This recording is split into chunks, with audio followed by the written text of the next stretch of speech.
Welcome back.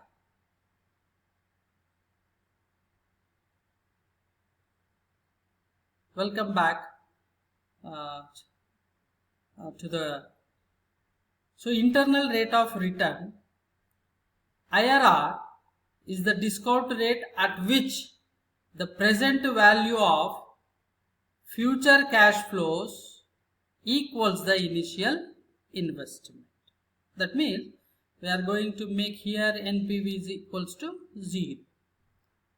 This is also another important modern technique in the capital budgeting, where it considers the time value of money and also it considers the total cash inflows and outflows, and it does not use the concept of the required rate of return. In the previous technique, the decision criteria based on the required rate of return, but here we are not considering that.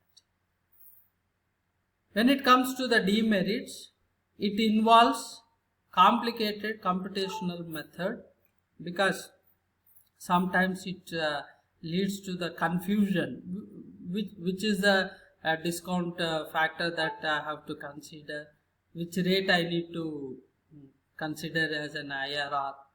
So with an example we can understand this.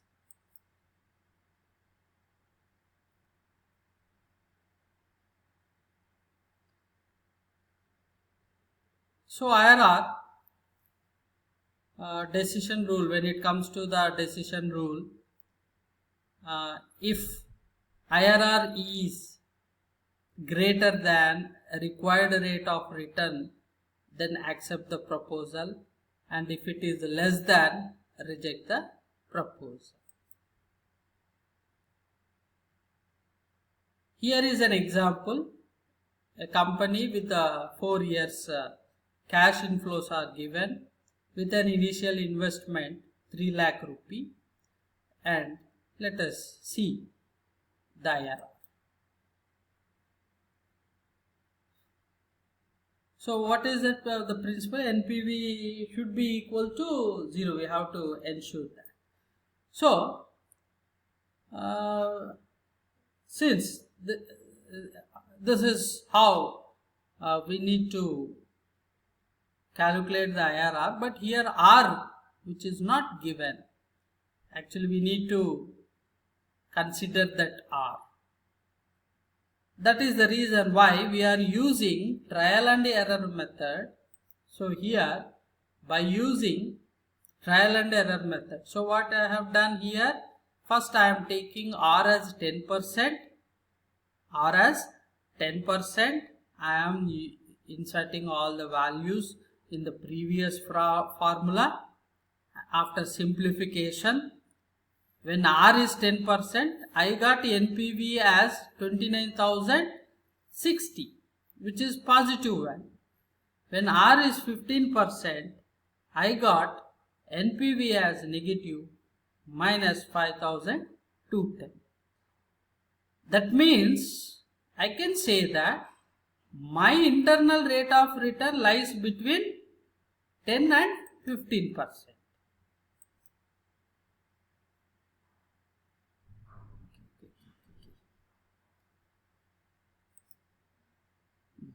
Now, using the interpolation formula, so R1 I have taken 10%, R2 I have taken 15%, NPV1. That means when R1 is 10%, NPV is 29,060. When R2 is 15%, NPV is minus 5,210.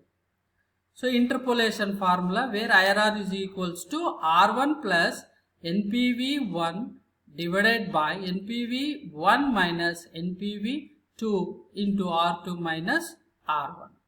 So after the simplification, how much I got? IRR as 14.24%. As I told, my IRR lies between 10% to 15%, but the exact IRR which can be calculated using the interpolation formula interpolation process. So here we got the exact IRR as 14.24%.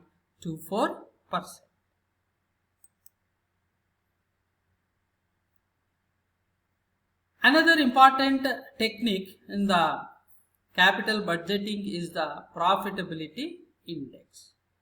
Profitability index is the ratio of the present value of future cash inflows to the initial investment. As it is a modern technique, it also considers the time value of money concept. It considers the benefits arising out of the proposal and also best method whenever we have mutually exclusive projects, and it is the best method. Here the demerit is it is difficult to understand and calculate, as most of the times if I want to calculate the profitability index or time value of money, then I need the discount factor to calculate the present value. So most of the times it is not suitable for the projects having different project periods.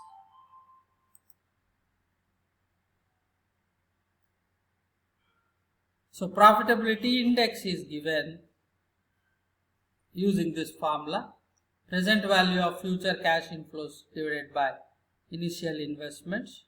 So here also decision, when it comes to the decision, if profitability index is greater than 1, accept the project. That means for every 1 rupee investment, if you are getting more than 1 rupee, then you accept. If it is less than 1 rupee, then you reject the project. And here NPV is also considered. That means very quickly we can apply this method, and we can take the decision when it comes to the evaluation of the projects. And here this is a overview of the techniques. Suppose here if I take, say these two methods which are traditional methods, and these three methods are the modern methods. So if we observe here the traditional methods which are not considering the time value of money concept, and modern methods are considering the time value. And see cash inflows, cash flows, cash flows, and focus on value creation, easy to compare, useful in capital rationing. That's why globally most of the financial managers adopting this particular technique, NPV method, which is globally accepted for evaluating the projects.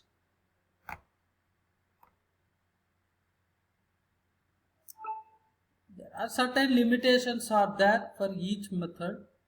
Again, it is the discretion of the financial manager how he is using these capital budgeting techniques in taking financial decisions which are feasible, which are profitable strategically, which will help the organization to grow.